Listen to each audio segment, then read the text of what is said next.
I'm gonna go from the bottom up. How should we be using uh, the app?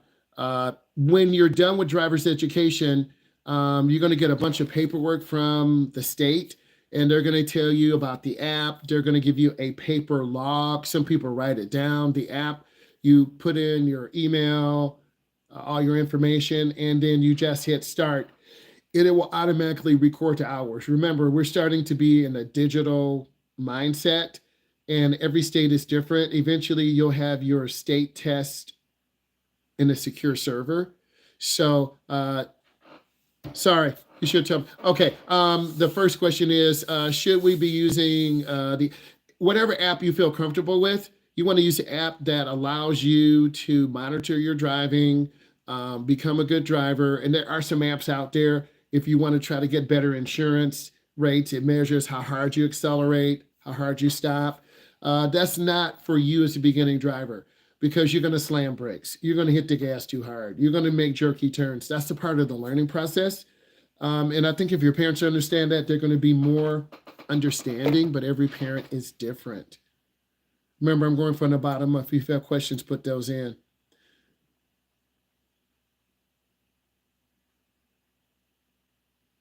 Can it be more than 3 months? Of course, it could be more than 3 months. Everyone is different. Everyone matures differently. Some of you will leave the house at 17. Some of you will leave the house at 21. Some of you will leave the house at 25. And some of you will never leave the house because you didn't plan for moving out. Everyone is different. Everyone matures differently. Some of your parents will have a car for you so you can drive.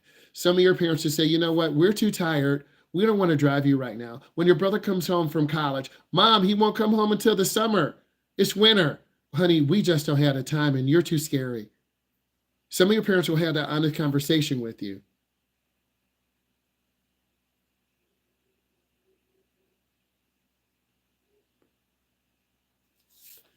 Day's going good. Thank you.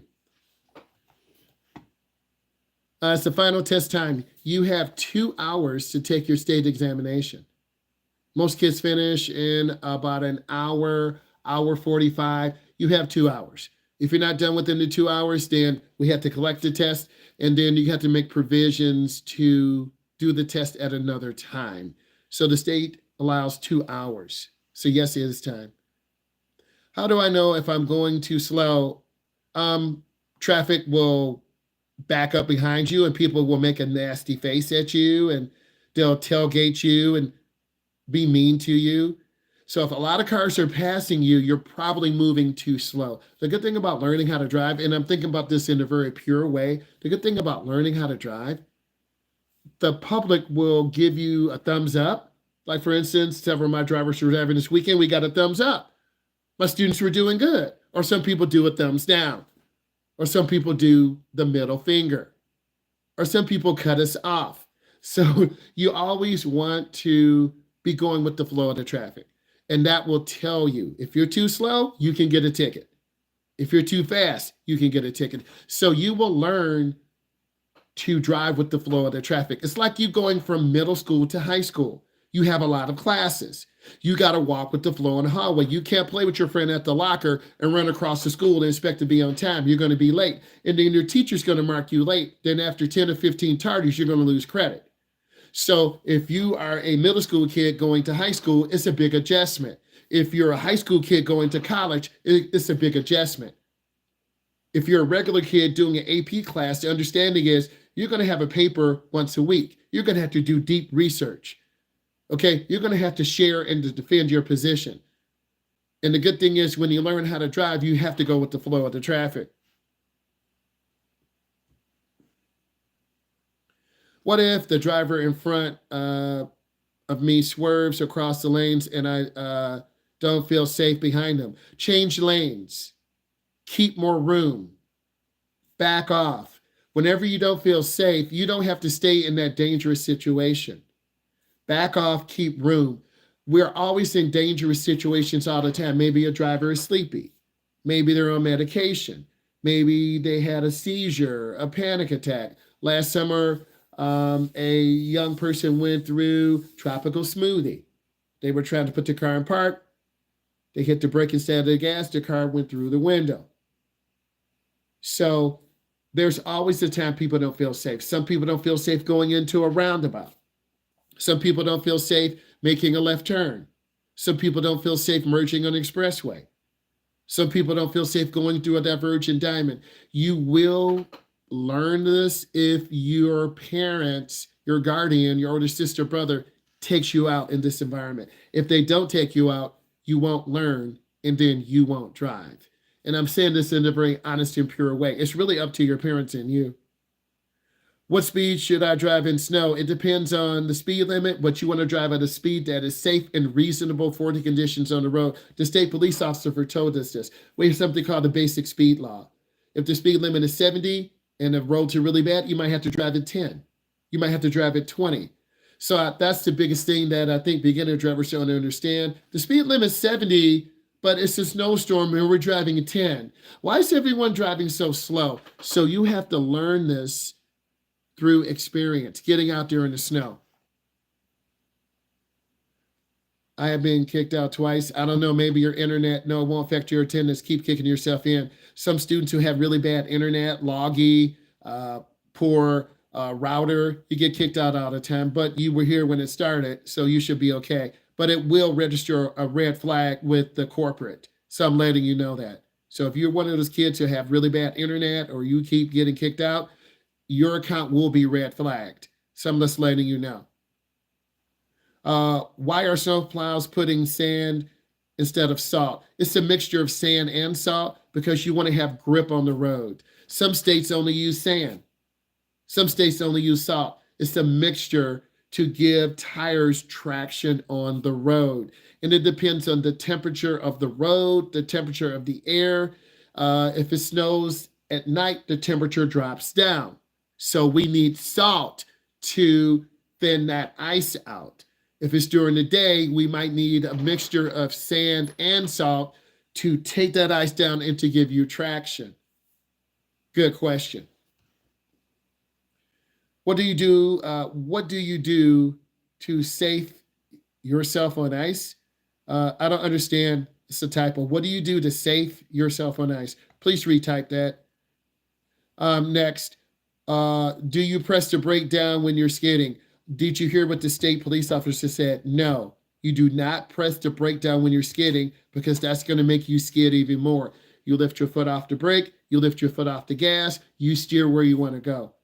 If you hit the brake, Jacob, you will spin even more because in a skid, you've lost traction and steering control. Good question.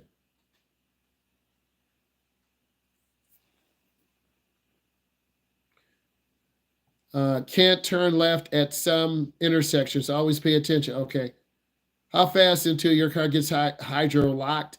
It's hydroplane, not hydrolock. Hydrolock is when water is poured into a cylinder and water can't compress. Hydroplane is when your car is riding on a sheet of water, and hydro means water, plane means to lift, and then your tires actually lifting off the surface. It could be 25, it could be 35. It depends on, it's the standing water. So it could be a quarter of an inch, it could be 1 inch. But if you're going faster than the tires can push out water, you're going to hydroplane. Good question. So it could be 35, it could be 40, it could be 50. It could be about 73 miles an hour. And if you're going 75, you're going to spin out. And you'll feel your car kind of slide or hydroplane.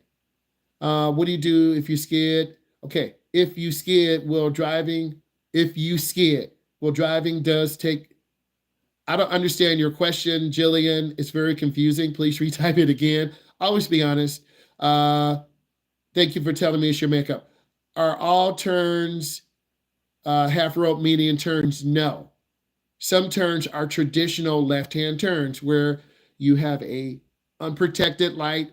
It's a regular traffic light. You have a protected light. You have a turning arrow. You have a yellow arrow. You have a green arrow. Everyone's a little bit different. So as you drive, you'll notice that. I like the questions. I'm going up. Where do you find U-turns? And is it easier to navigate at regular intersections? From the video, the median U-turns are easier to navigate because you're making a really easy right turn, and then you're going to get over to the left side and make that really easy long U-turn. So some intersections are small, some intersections are big.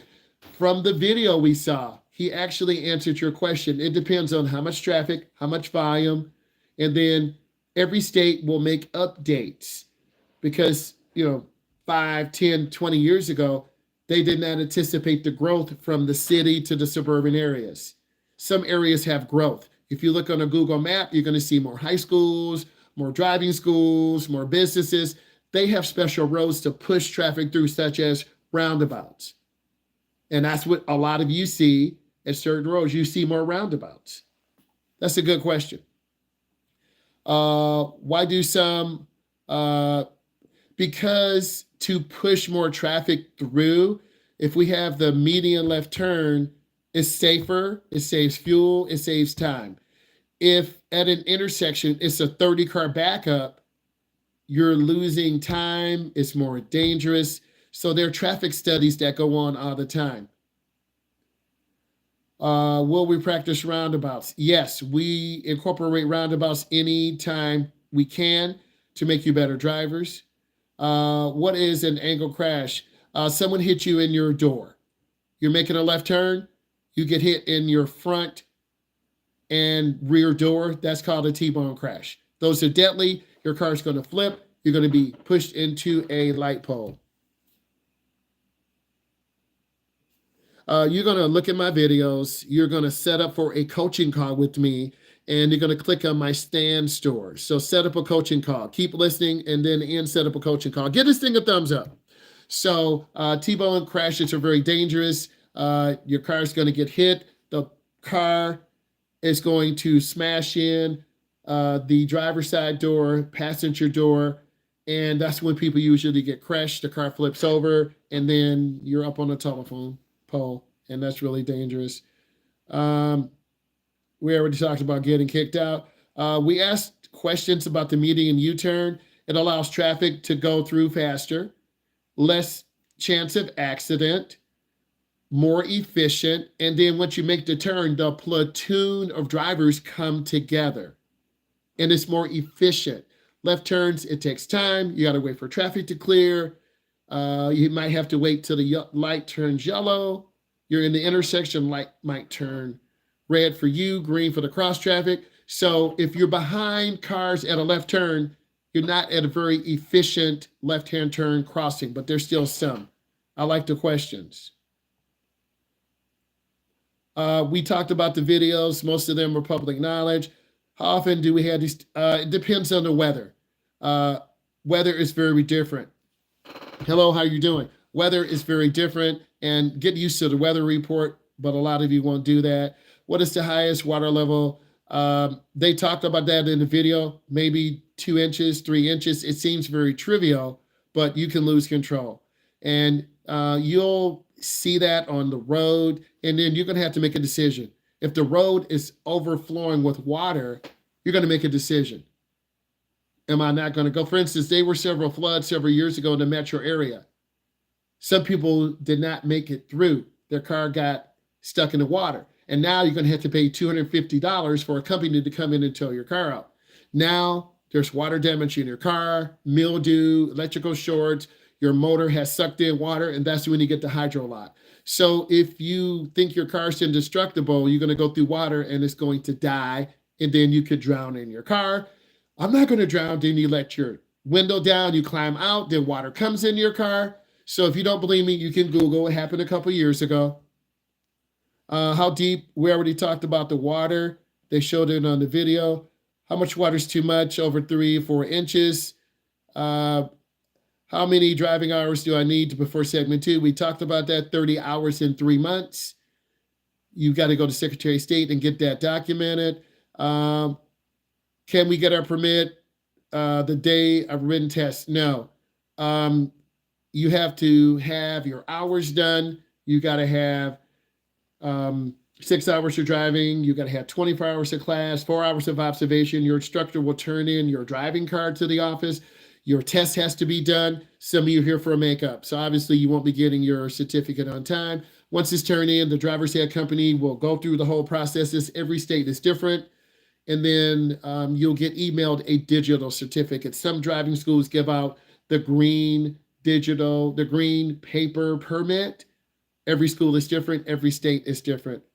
I did walk you through the first day of driving. We start in the school parking lot. We go up the aisle, we go down the aisle. I'm teaching you to look left, look right. Sorry, my dog is barking. She's trying to protect me. That's what she does. That's what she does. Okay. If you have a dog, put in dog in there so you understand. But she's upstairs. I'm not gonna let her down here because she'll knock me over with love. But I will walk you through the process. That's my job as an instructor, to take you through the process, teaching you how to drive, how to hold a steering wheel, how to park, how to reverse in. That's what good instructors do. Thank you for the makeup. Can we use cruise control? I normally don't have students use cruise control. We're going to be using that on the expressway. If I have a really good driver, I might say, hey, would you like to use cruise control? But very rarely do I do that, because once you set to cruise, you can take your foot off the gas. But now, if you lose focus, you're going to crash. So it depends on how good of a student you are. But most of the time, no, we don't use cruise control. Good answer. I like that. Good question. Okay, I'm going down to the bottom because some of you, yeah, Emma got a dog too. Okay, is there anything else I have to do for the class? But you're here. If you need a half an hour, if you need an hour, I don't know. But we started about 6:32, 6:33. What do you do if you encounter an angry driver? Get away from them. Okay, get away from them. People are angry. They could be angry we're driving too slow. They could be angry we're parking by their car. We know about that. They could be angry you're in the middle lane doing the speed limit. They want to do 80. They want to do 90. We can't predict why people are angry. Maybe they don't like the color of my beanie. I don't know. Maybe they don't like my brown boots. I don't know. I'm joking. But we don't try to make people mad intentionally, but I think it's really important that you drive with respect and humility, because if you make a bunch of people mad going too fast or going too slow, people have dash cams. They're going to record you. They're going to call the police, and then they're going to follow you. And then you have a problem. Okay. What do you do on ice? Lift your foot, reduce speed. When driving with the traffic, should we try to keep up with other cars? So you don't want to go over the speed limit. If you go over the speed limit, now you're vulnerable to getting a ticket. You want to drive at the speed limit. And most people drive at the speed limit. The left lane, they're going to be going 5 over, 10 over, 12 over, 15 over, 30 over. You understand what I'm saying? Most of you are going to be driving in the right lane on the expressway, getting cut off by cars and trucks. Most of you are going to be driving in the middle lane, going about the speed limit. None of you are going to be driving in the left lane, doing 80, doing 90, doing 95, because you don't have the experience. There's someone who's going to want to go 100. You're going 95. You're going to scared to go 95. You shouldn't be going 95. You understand what I'm saying? You're going to crash. So most of you will be in the middle lane. Yeah, it's okay to have a beanie. Right. It's okay. It's okay. You can't keep people happy. They don't like your jacket. They don't like your beanie. They don't like your glasses. Just be yourself and be polite. Okay? It's all good. You can't make everyone happy. Okay. You guys tell me a couple of things you learned. Type it in. And then we're going to get you on some quizzes, right? I'm just trying to bring you value because it's test prep. We're going to get you on some quizzes. So type in a couple of things you learned. Hopefully all of you learned something today. This is like a question and answer. Ask me anything. We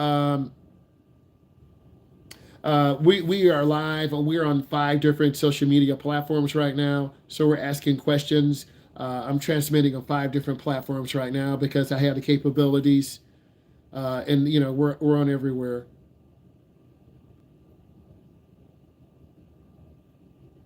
You always want to break and be careful. So we're on 5 platforms right now, growing the audiences.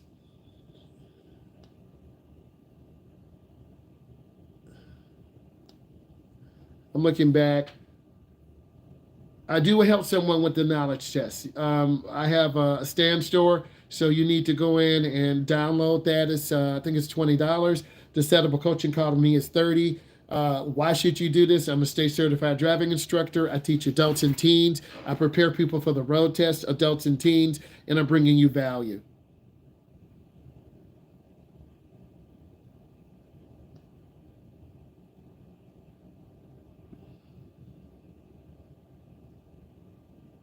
I can always talk after school. You got to set up a coaching call.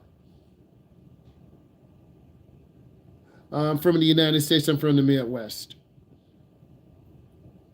If you want to get your license, sign up for a coaching call. I have digital products. I'm in the Midwest.